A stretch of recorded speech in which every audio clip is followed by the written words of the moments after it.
Okay. Oh, well. What's up, everybody? Performance of the night.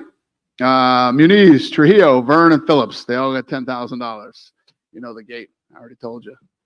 I'm sorry you had to be squished next to Kevin Holy all night tonight. But thanks for coming, everybody. Talk to me. It was worth it. Thank you. Get squished in there. Can you just give me your overall thoughts of the event? It was a big night. It was a big night for us. We pulled a huge number. Rumble was just telling us that we're over 2 million already views. To put this into perspective, when you think about ESPN, we're on ESPN for a fight night. We do anywhere between 750,000 to 1 million viewers, right? And sometimes if we knock it out of the park, it's 1.2 million, 1.5 million. We're over 2 million views tonight live, and that doesn't include the power of that was in the room tonight as far as social media goes. It's massive. We literally had the most powerful people on the internet in the room tonight. And you had quite a few celebrities as well sitting next to you. Can you kind of talk to me about what it's like to have your friends and all of the people around you? Yeah, no, it was awesome. People that to have Brady, whom I have a great relationship with. Believe it or not, I wear Travis Scott's. I have like 300 pairs of them, and this is the first night that we ever met. And thank God he's really cool and funny and everything else. I don't want to have to go home and burn 300 pairs of Travis Scott's. When you meet people who you admire and they're worth your admiration, it's always cool. So yeah, Travis Scott, I get the whole Travis Scott thing. Not just his shoes are cool. He's one of the funniest and coolest guys I've ever met. And you have a new champion tonight. Can you talk about the main event a little bit? Yeah. So as far as the live event goes, I mean, I've been talking to you guys about this since day one. My team, absolutely kills it when it comes to the production of the show. The in-house live event was good. My entire staff, everybody that did what they did tonight, put on an incredible event.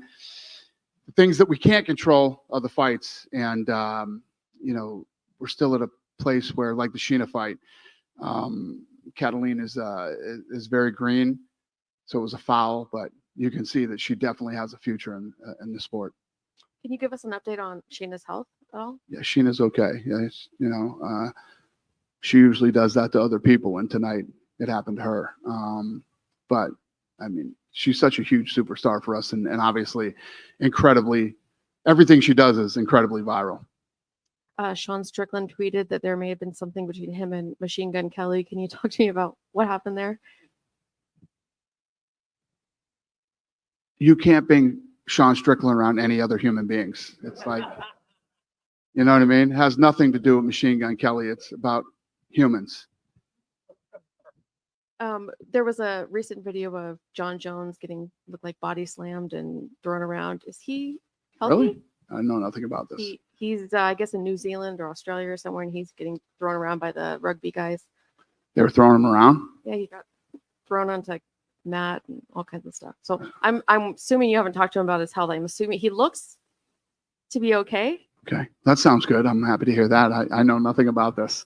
So he's not going to be the headliner for UFC 300? Who knows who's going to be the UFC 300 headliner? We've been working on it. It's been interesting. I can tell you that, because obviously we want to deliver. I keep saying this. Figueiredo versus Cody Garbrandt is literally the first fight of the night. So when you look at the card where it sits today, every single fight could be a main event on a fight night or a pay-per-view. We're just waiting for that last. We got 2 more fights that we got to put together. We're working on it. And last one for me, John Anik came out recently and had some criticism of MMA fans, and then came out a couple days later and apologized. And I think now people think that he was told to apologize. I know your stance on free speech, so just wondering if you could clear that up. For a fact, nobody here told him to apologize. But at the same time, when you're in a position like Anik, me, you, anybody else, if you're a public figure, you got to be able to take the heat. You got to be able to take the criticism. You got to be able to, we all take our lumps on any given day. I love that shit. I eat that stuff for breakfast. So that's fun for me. And I get it. Some other people have a hard time dealing with it. I love Nina Drama. Nina Drama had a little meltdown yesterday too. I think that everybody has their good days and their bad days. Yeah, I don't know. But nobody here will ever tell anybody to apologize or to, no, we don't do that here. Thank you. Yep. Dana, I just wonder, like, where does the sport go, right? So, I asked one of the fighters this. All the other sports, the athletes get better over time. They run faster, they get stronger, whatever. And this, it's more of a, I guess, technique-based sport, right? So what is the evolution of this sport, and how big can it get when the athletes get even better? Well, it's a great question from somebody like you, because you were at the actual first one that we ever tested. So if you look at the difference between, when we tested it to where we are today, literally everything is better. And it has already started to evolve. These guys are training at the PI.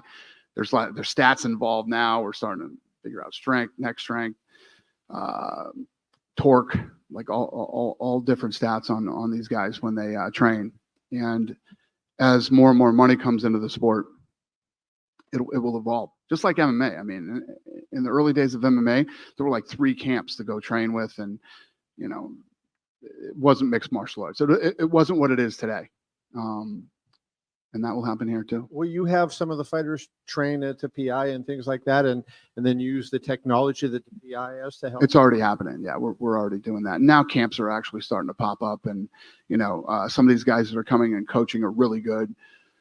And yeah, there's so much stuff to announce with Power Slap that's going on right now, and you guys will hear a lot of it in the next couple of weeks. Did Brady like it? It didn't seem like he stayed too long. Yeah, well, the problem is tonight they have these guys had Goodell had a party tonight, so everybody had to come in and hang for Power Slap for a while, then go to the Goodell party. But all these guys that are in the NFL they got a lot of stuff going on this weekend. So the fact that he even came by, couldn't ask for a better friend and a better human than Tom Brady. I love him. And last question, I know you've compared it to the beginning of the UFC, and you've made that comparison a lot, but do you see this becoming a big arena thing? Because it seems you have to be in an intimate environment to really get the benefit of this as a fan, right? You have to be close and on top of it. If you're sitting up in the bleachers at T-Mobile, it seems like it would be tough. Could you make this an arena event, show and take it on the road? So when we started the UFC, our first venue was the Trump Taj Mahal. We sold 2,500 tickets and gave 2,500 tickets away. So we could have been in here for the first UFC event. But I'm just saying, like, is the sport conducive to a big arena show? Like, can you do it given the intimacy you require for people to be able to see what's happening? Yeah. Did you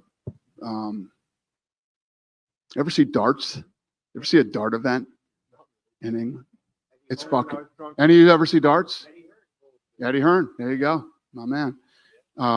Yeah, it's fucking fascinating. I mean, the people that they get to go in and watch dart events. And what's funny is I kind of modeled this thing off of darts. It's fun. It's energetic. There's a lot of drinking and a lot of, people. You notice when you're at these events, everybody has their phone up. Everybody's filming. But yeah, yes, I do think that there will be a day where we could do arenas. Dana, it's I think it was after Power Slap 4 when you first mentioned you were going to make sure that Power Slap and UFC had a presence on Super Bowl week. You were emphatic about that and excited. And we saw what happened tonight. But leading up to it, I know you did Radio Row, and I'm sure that you've seen a lot of your friends. What's the excitement been all week leading up to it about Power Slap? And I got UFC Fight Night tomorrow, but in terms of leading up, feeling a part of Super Bowl week as big as this is. Yeah, I mean, coming into this week, this was one of the hottest, I don't know if you want to call it Super Bowl party or Super Bowl events of the week. I mean, how many 300 plus we turned away that couldn't get tickets, and 300 plus the first time we ever sold tickets. And we didn't sell tickets, we sold VIP packages, and we did a $300,000 gate in VIP packages. And I mean, this thing was about as successful as you could possibly ever hope it is. The previous Power Slaps, as we've been leading up to it, we become used to a lot of the familiar names, right, over the course of the Turf Daddies, the Wolverines, the Hawaiians, right? Tonight, it's the TV guys and the Buffalo Soldier. I mean, some of the guys, but they're still the up-and-coming names. They're not the familiar names we've seen at the first 5, and yet they put on a show. That had to make you feel good for as important this show was, that it a lot of the household names, if you will, through the first 5, they kind of took tonight off. Yeah. You know, when you think about when we bought the UFC, you know, there were guys already like Tito and Chuck Liddell and some of these other guys that people already knew, and there was always already a hardcore following of the sport. You know, this thing we started a lot of these Americans. There's guys like, you guys know who Dumpling is, and I mean that's how I got into it. I was watching him slap on Instagram, and some of those guys that are well known, but these guys are all brand new guys that are in the sports being introduced to, you know, the world right now. When you think about it, this is our 7th event. To be as far as we are and as successful as we are, and to have what we have going on in just 7 events. I mean, I've been saying this for a long time, but if you can't wrap your head around this thing now, I don't know what to tell you, but this is going to be massive. Dana. Very fun event. It was kind of sloppy, a lot of DQs. I agree. Does it kind of take the air out of the event when that happens? Well, it's definitely not. So what we did tonight is my team did a great job of controlling everything that we can control. And it's no different than the UFC. When they get in there, we have no control. They have to go in and they have to deliver. They have to train. They have to be right. So I don't know. I keep comparing it to UFC, but I don't know if you remember, it was UFC it was 33 when we came to Vegas for the first time. The worst fucking show in UFC history. Okay. It was our big coming out party. We had just got on, we were back on pay-per-view. We were in Vegas at the Mandalay Bay, and we went too long over the window, and the main event shut off halfway through. You couldn't fuck up an event more than we fucked up UFC 33. So if I had to compare tonight to that, this is all just part of the evolution. And we already talked. I mean, Frank Hunter and I were in the back talking about sloppy and things. And it's not just us, it's the commission too. We all have to get better, you know, and the fighters have to get better and things have to change. But, you know, even the last fight was sloppy and lots of fouls, but it ended the way you would expect it to end. Are you happy with how, you know, the commission's taking and the referees are taking their time to like look at the replays? They're taking a chance, like before fouls are called and everything. Are you happy with that? The commission has been incredible. I mean, this commission right now is one of the greatest commissions we've ever worked with, and these guys have been phenomenal. I think they already have a meeting set up next week to start going over stuff again and making sure we all get better. You got the Fertitas out of their castles. How did they enjoy the show? It was good to have the boys out again, and you know, it's a big night when you get Frank out. You know what I mean? It's a big night. So yeah, all the stars were out tonight. I wanted to ask you. Obviously, there's a UFC event tomorrow, but was there ever, when you were laying out the schedule, to try and do a UFC pay-per-view on Super Bowl weekend, or was it just wasn't going to happen? What's the question? When you were laying out the schedule for 2024, was there ever a thought to put a UFC pay-per-view before the Super Bowl on Sunday? No. And then you met with BKFC and Sakibara. Anything cool? Yeah, I've been taking some meetings. No, you know, Saki Kabara and I have an incredible relationship and an incredible history. The whole battle between UFC and Pride back in the old days, and we're talking about some stuff. And then the bare knuckle guys came out to meet and ask some questions. I never met him before. Nice guy, liked him. Their chance where Iguchi comes back to the UFC. We'll see. And then 2 last ones for me. Joe Pfeiffer is obviously headlining. I'm so excited for that fight. Yeah, just kind of to talk about it. Yeah, I mean, he is the epitome of every sports movie you've ever seen, overcoming, you know, adversity and broke, struggling, but keeping his eye on the prize, struggling to get to, you know, he's had this dream of where he wanted to be, gets back in, wins, gets the contract in spectacular fashion, and goes on a 5-fight win streak or whatever, however many fights he's on now, and all by finish. And now he's taking on a badass dude that will break him into the top 10 if he wins. You couldn't have a better story than this. It's like, It's like a real life Rocky movie. Obviously, we got to see how the fight plays out, but he goes out there and does what he does. He is in the top 10. So with the middleweight division kind of all over the place right now, like, is there a chance Pyford gets a top contender fight soon? Well, I mean, I believe that if he wins on Saturday, he breaks into the top 10. So once you get there, anything is possible. And finally, for me, Niners or Chiefs on Sunday. Who are you picking? I don't give a shit because the Patriots aren't in it. But I just think it's hard to bet against Mahomes, Kelsey, and Reed. But I do think that the 49ers are a better team. I just think that Kansas City knows how to win. But at the end of the day, whoever wins, wins. I could care less. Go ahead, brother. The 300,000 ticket sales, over $2 million, 2 million views on Rumble. The largest live audience to date. Can you talk about the momentum that has happened over the last 13 months and where you see this going in the months to come? Listen, Again, comparing it to UFC, every time you put on an event, you grow. And that's what we're going to do. I don't really think about that. What we think about is how do we make each event, how do we be better than we were last time is what I think about. And it's funny because I was talking to Frank. This is all new for Frank. Frank's a lawyer, okay? Frank does lawyer shit for a living, and before he came here, and now he's got to sweat these events. And when you get into this business, it's crazy. I think it's kind of what I love about this right now is I haven't felt like this in a long time. We'll go out, and let's be honest, Toronto sucked. That show sucked. And every time we put on one of those events, it bums me out, and I try to figure out what could we do different next time we do. But I don't sweat the events like I do. I feel that I don't know what it is. I don't want to call it butterflies or what you want to call it, but I feel it now when we do these power slap events because we're building something and it's growing. And when you put on an event like tonight, like the people that showed up, you have one chance to make a first impression. So everything from the music to the lighting to the pace to the food and the drinks and the service and getting in the front door, and all these things are things that you're worrying about and making sure that you try to make sure it goes smooth. And it's what makes doing what we do fun, yet it's fucking brutal at the same time.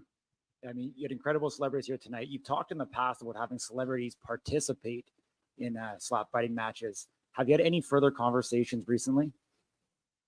Not really, no. I mean, you're going to get like former NFL guys and, former athletes, and that's going to happen. And again, as the money continues to get better and better, it will just eventually happen. You talked earlier this week about Hawaii, Texas, New Jersey, Florida, California. Is there anywhere that you can that you see yourself going first between those? Hawaii. Any particular? We got a lot of Hawaiians, and we haven't been to Hawaii with the UFC. And I love Hawaii, and I'm sure you guys do too. Wouldn't suck to fly out to Hawaii and watch some slapping. So yeah, I think we all like the idea of Hawaii. So we're kind of got our sights set on Hawaii right now. Two places that we really are excited about is Hawaii and Houston. Awesome. The performances tonight, which ones stood out to you and which ones were your favorite? I mean, you'd have to go with I was so excited for the co-main event, leading up to this fight. The co-main event and Trujillo. Awesome. One last one. At the MMA Awards last year, Mark Smith talked about the potential of using neck guards and/or hand guards. Has there been any further conversation about that with the commission? About what? About using either neck guards or hand guards? No. Okay, thank you. Cool. You guys don't want me to here. So between Tom, Travis Scott, and MGK, they have about 100 million followers on social media. When did you first recognize the power of social media as kind of a marketing arm for UFC and now Power? Because many commissioners don't actually have a favorable relationship with social media, but you've embraced it. Well, what's funny is most of you don't know, but those are the three people that you know that were in the room. The rest of the kids that were in the room are the most powerful people on the internet. The most powerful people on the internet were in this room tonight that most of you don't even know. Kai and Speed and Aiden Ross are the three biggest streamers in the world. And they were in there tonight streaming. And the rest of the room was literally the most powerful people on the internet. So I saw this very early, and that's basically what this business was built off of. This business was built off the internet. Last question. So it's first Super Bowl being held in Las Vegas. You've been in this town a long time to see sports grow and the landscape really be diversified. What does it mean for not just your business, but for Las Vegas in general and the sports and business landscape to have this event? And what do you think about it coming back? No, I'm super proud as a Las Vegan. You know, I mean, if any of you follow me on Instagram, like I love this city so much. Like almost every night that I drive home, I film the scenic from the top of the freeway to my house, and I'm just like, I fucking love this city so much.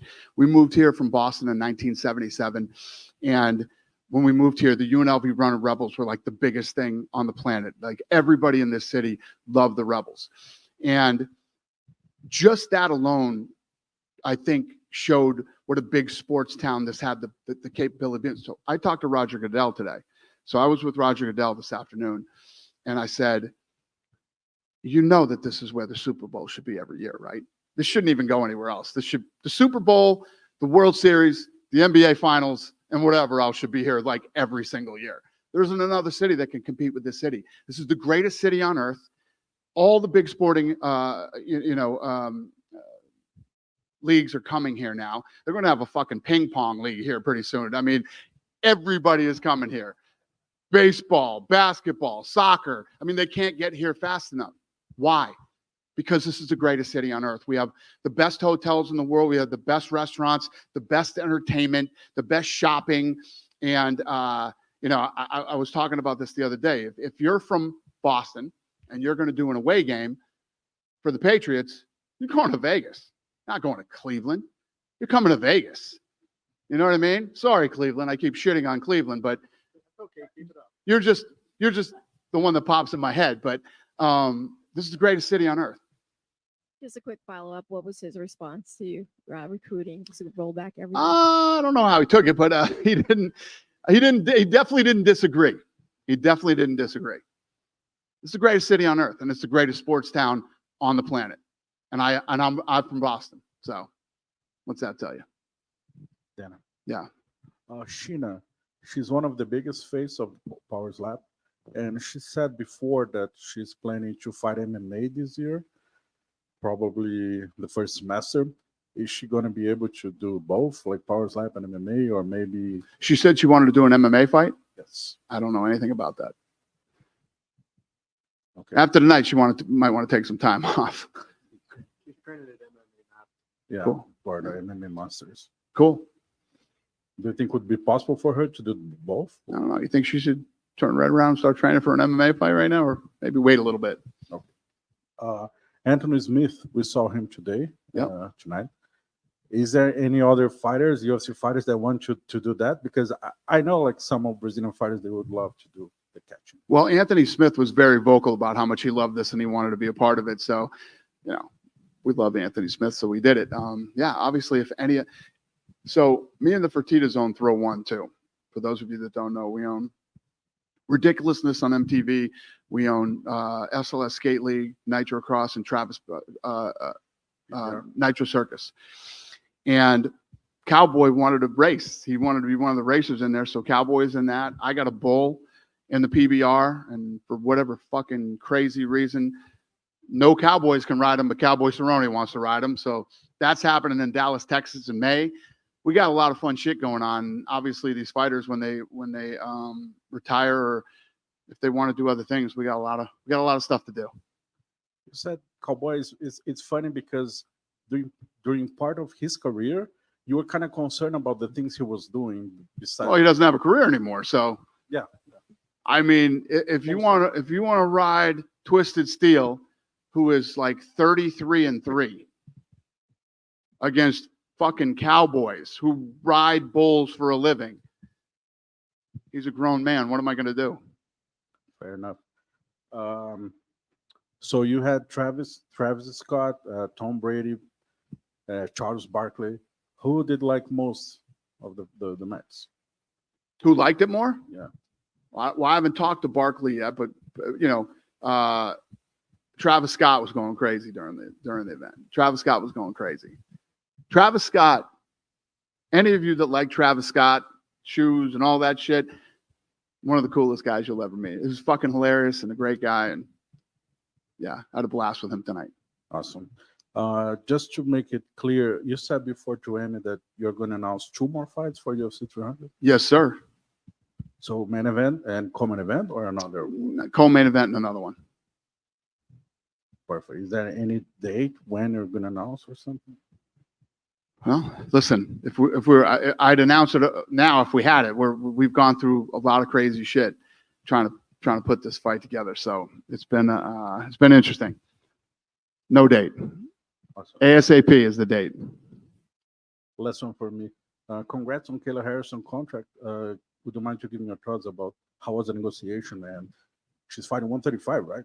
Like a lot of fans were surprised about that because she was fighting 155 and then 145. Yeah, we like to surprise fans. That's what we like to do. So I'm glad they were surprised. And yeah, obviously she's one of the best in the world, and you can't know how good you really are unless you fight in the UFC. So she's going to get the opportunity to prove whether she is or not. Hey Dana, John from Fight Dudes here.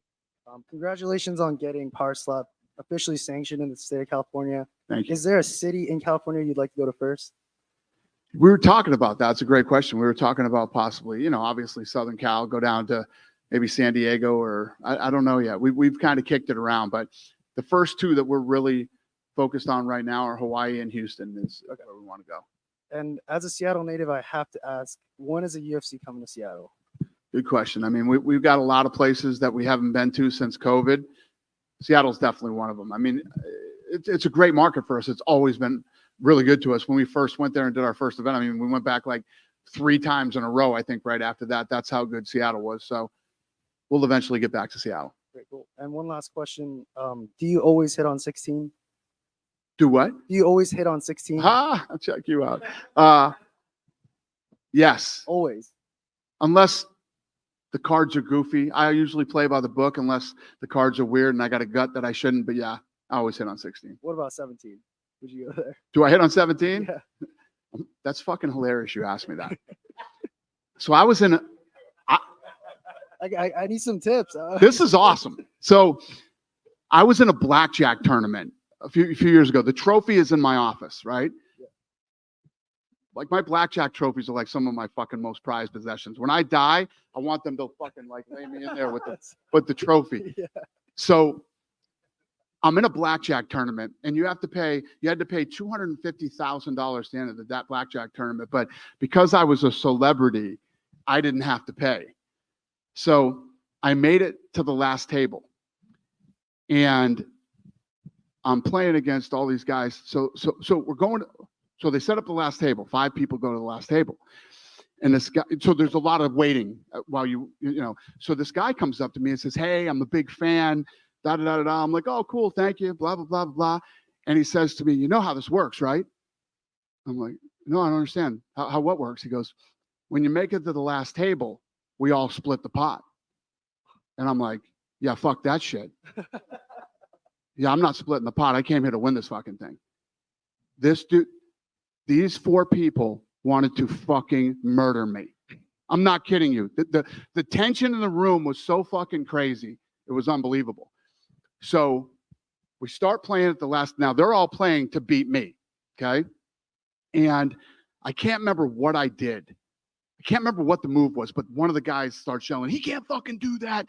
He put too many chips up or whatever. I didn't put enough, whatever." I'm like, fucking relax. All right. So I took the thing back, but I ended up hitting a 17, right? Because the guy over there had more chips than me. I said, fuck it. I hit the 17. I got the 4 on the 17. Let's go. Right? So I win, and I can't remember what the scenario was. This was a few years ago, but because that guy shot his mouth off, and you know who you are if you're out there watching this, you remember this. I won the tournament. Hell yeah. And literally nobody fucking said anything to me. My big fan just got up and fucking walked out. And I had this lunatic friend of mine that was there from Boston. He starts screaming, he's the greatest blackjack player in the history. And these people wanted to kill him. Anyway, fucking story's too long. But anyway, yes. All right, cool. I hit a 17 one fucking time, and I won the blackjack tournament. Yeah, It was a $250,000 winner take all blackjack tournament. I'll hit on 17 tonight. Don't do it. It's the fucking luckiest thing that ever happened to me. All right, thank you. All right. Good night, you guys. Thank you. Hey, Dano, real quick, Matt McClellan, Knockout Radio. Hey, so real quick, you talk about making a first impression. You have all the star power. You've got everything already in place, but the storyline tonight, you have Cole Young, whose child is going through a horrific scene. And You're right. And you've got fighters who are in each other's weddings 2 days before, 3 days before a competition. It feels nostalgic, like the UFC in the beginning was more of a family, put their differences aside.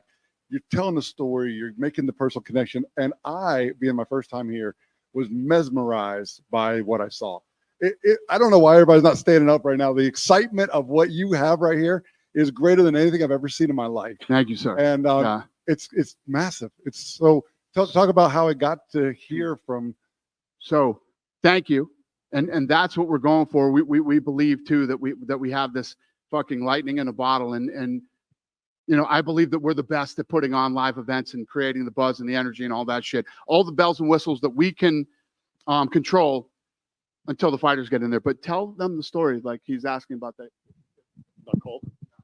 Yeah, so Cole's kid has I don't know the name of the disease, but she's got some disease, and he needs to give a piece of his liver to his kid to save his kid, and he pushed off that transplant for this fight to make the money to help all that. So he's going to go have that surgery probably this week or next week.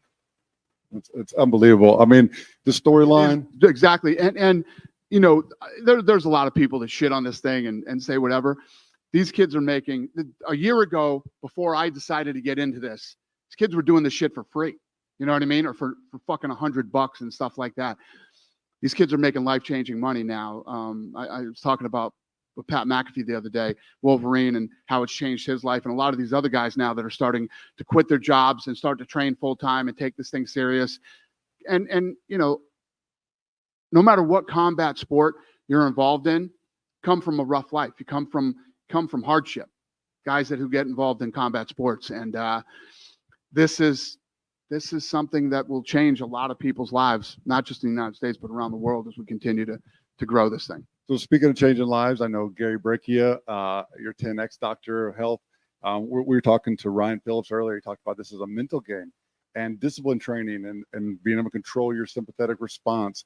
I know Dr. Breccia is really big into the forward exercise science world, as I am. So is any of that starting to be incorporated? I know you guys are trying to figure out what strategies work best, barefoot or not, you know, wind up and torque and all that. But the neurological side, I think, for this sport is going to be critical in the future. Yeah, Gary is more of a human biologist, and you know, I've talked at fucking length about what this guy's done for me and how he's changed my life and many people around me that I love and care about. And yeah, he's fucking brilliant. I don't know if I would get him involved in the sports science side of this thing, but anybody that you know, has health issues or has to be on any type of medication that traditional doctors would give you, Gary Breccia can get you off it. And last one, I was in Miami when you gave Randy the OG status of the UFC. He was there from the beginning. He supported you all those years. I feel honored to be at this critical moment of Power Slap will be in the future what the UFC is now, if not bigger. I'm a true fan. And so thank you for allowing me and Knockout Radio and Randy, obviously, to be a part of this. Thank you, brother. Yeah, and you're not wrong. Wait till we're talking in 3 years. Watch what we do in the next 3 years. And I was saying this in 2002 too. So Grand Slam. Yeah, it's very rare that I say we're going to do something and we don't fucking do it. Wait till you see the Sphere. Wait till you see the Sphere. Dana, from Puerto Rico, we love you in Puerto Rico, Thank you, brother. and thank you for all you've done for the sport. Authenticity, that's you. And Thank you're you. authentic. Thank you. For the kids, for the youth. What's like your biggest advice for the kiddos growing up, man, seeing you growing up and like, looking up to you? Ooh, that's a tough one. Listen, you know what I'm all about. I believe that,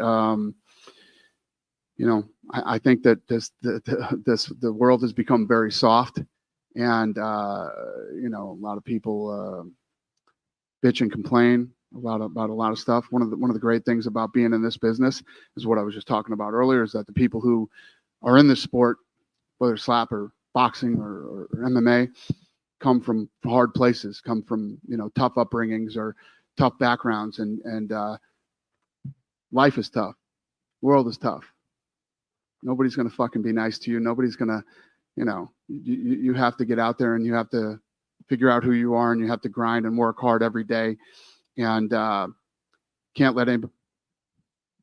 If I listen to anybody ever, I would have never stuck with the UFC. Everybody said it's hard to wrap your brain around the fact that the UFC at one time was so bad that we couldn't go to venues, and it wasn't allowed on pay-per-view, let alone getting on free TV and all this stuff. I don't listen to any of that bullshit. And it's the same thing with Power Slap. Listen to any of this fucking negative bullshit. I don't care what people think, and I don't care what people say. I figure out what I want to do. Why am I doing the Sphere? Sphere is going to cost me a bunch of fucking money, and it's going because I want to do it, because I think it can be done, and I don't think anybody else can do it, and I know that I can. That's why. And I like to do these things. I like to challenge myself, and I like to build stuff that people say can't be built. So I don't know if that inspires anybody, or if people, give a shit one way or the other, but that's who I am, and that's what I like to do. Thanks for coming tonight. I appreciate it.